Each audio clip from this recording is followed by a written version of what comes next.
Hey guys, if you've ever struggled with bass end, you're certainly not alone. I have for years.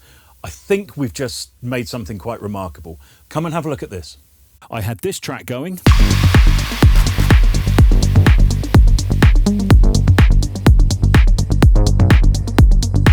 Bass sounds nice, but I know I've got problems right at the bottom. There's a little bit of bloom, there's a few resonant points in there. Later on this builds with the riff on top.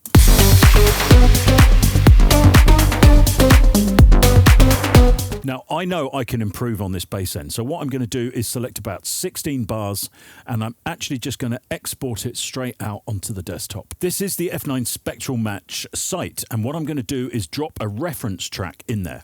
So I'm going to click here. I've got a reference track that shall remain unnamed, and I've chopped out a little section of it. So I'm going to load that in.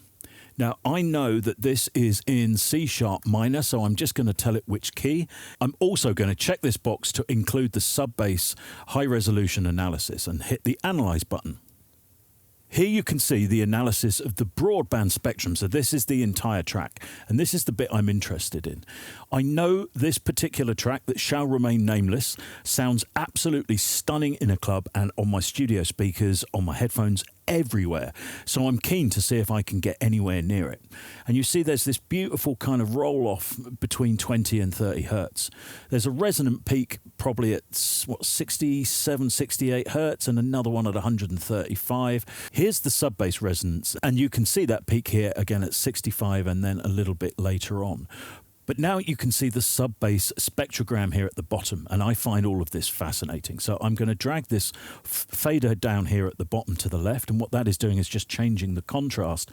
And here you can clearly see the kick drums coming down here. The app chops out about 3 seconds for analysis. This is why it's vital that you have your main drop in here. And here you can see the kick falling down through that frequency with a big peak here at 52 hertz. And if I look at the bottom of where the kick falls, it's probably about 39 to 40 hertz. And the smaller patches just above here are actually the bass line. Now, the kick is the most prominent bass instrument in this track, but this is a beautiful connection. And one of the reasons being is this kick, as you see, has a tail. If I actually just hit the halftime button, we'll zoom in even further. You'll see the kick drum is dropping in pitch and staying right out of the way of that bass line. That's that track. Now let's put mine in. I'm going to come up to the top, hit test comparison, and I'm going to add my track. There it is, Foxhole main drop. It's in G minor, so I'm just going to add that. And now we hit compare to reference. And it generates a full report and the differences between your track and the reference. My mix is in orange here, and the reference mix is in blue. And as you can see, I've got a massive dip at around the point that there's a big resonance peak in the reference track. Now that shows me that I've got something wrong in the balance between the frequencies. I know they're in different keys, and I know we may get these additional peaks in different places, but we're obviously missing quite a lump of information of a nice sounding frequency, because 60 hertz, there's a reason why it's on so many EQs that you see. It is a lovely area of frequency. So I'm going to need to actually look at that. Now, the red line at the top is the variation between the two, and here it will show you the frequency points, and you can hover over all of them and see the difference. Don't worry too much about the top end. You want some kind of more general EQ, wider EQs at the top. One important thing, this top one is a broadband comparison. So we go from 20 hertz here all the way to 20 kilohertz, the full frequency range. Now in the second one, we can look just at the sub-bass. So if you look at the frequency points here, it's from 20 up to 150 hertz.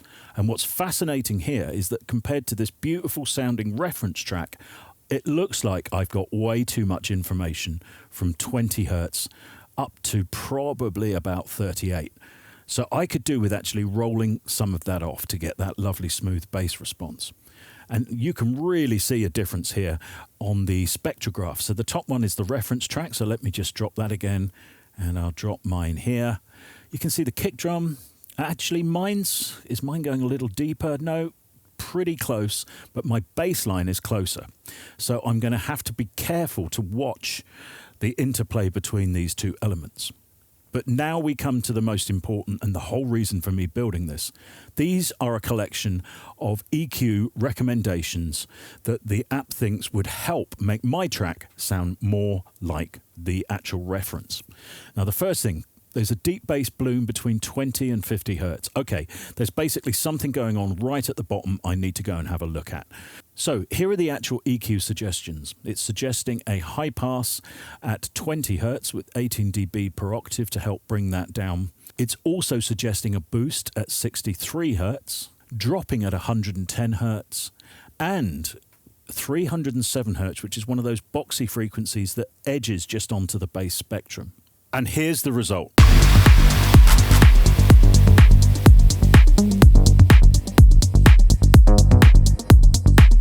On the suggestion about the 20 hertz, I actually put some high-pass filters on the kick and on the bass, added a little bit of resonance there, but as you can see, it's just kind of keeping things under control. Part of the bloom I found out was down to this huge percussion hit. So this is an EQ8 module that I've put into high quality on the master channel now to just take in a few of those suggestions. I've used a shelving filter to drop close to 20 hertz, because again, we still had blooms of energy. And bearing in mind, I've run this a few times just to check. And then here we've got the suggestions that it was talking about. 2.3 decibels at 63 hertz, 110 just knocking back a little bit, 307 just knocking a little bit back. Once I had the bass a lot clearer, I actually bounced down the entire track and run the entire track against the full track of the reference. So not just a drop section in this case. It found that we were missing a little bit at 7.8K and at 11K, and it suggested quite high Q gains. Now, I initially thought this was going to sound like nonsense. It was absolutely right.